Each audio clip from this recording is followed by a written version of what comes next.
So right guys, good morning. Dito naman tayo sa munting kusina ko po.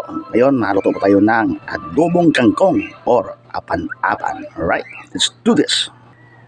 Is nakita niyo po may oil na po yan kasi pinapirituhan ko dyan ng itlog. Alright, so tatagalin natin ng chicken oil. Bawang. Yan. Sibuyas, bombay.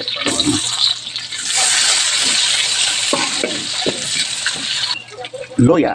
Yan. Kamatis. Yan.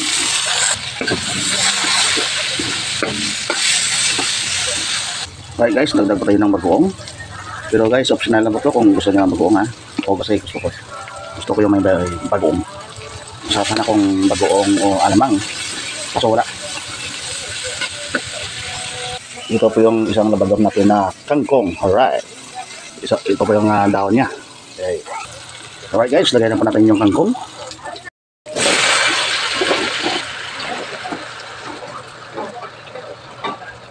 Alright guys, tingnan naman umaapaw sa natin sa kawali. Okay, napakarami po. Takpan po natin muna. Okay. At inaan ang apoy. Alright, tingnan po natin guys. Wala. Dudagdag po natin dito yung mga daon-daon. Kasi inuuna ko po ito ay matigas tayo.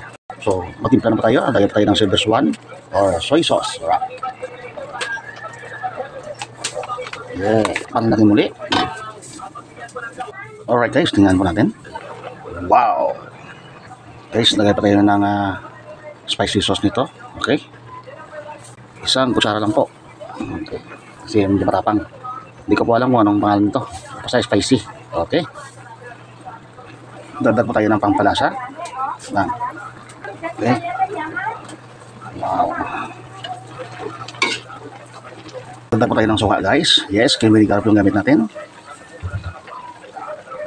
Alright. Guys, ng oyster sauce.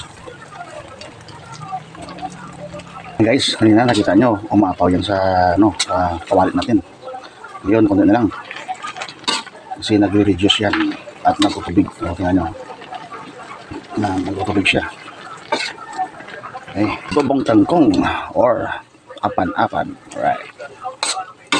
Guys, dagdag pa tayo ng sili. Ano naman guys, napakasarap po ng adobong kangkong. Yes, or apan-apan. Yes, tingnan naman guys. Napakasarap yun guys. Alright. Okay.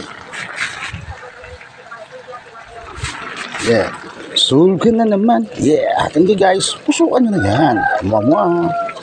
Adobong kangkong or apan-apan. Thank you guys. Mama.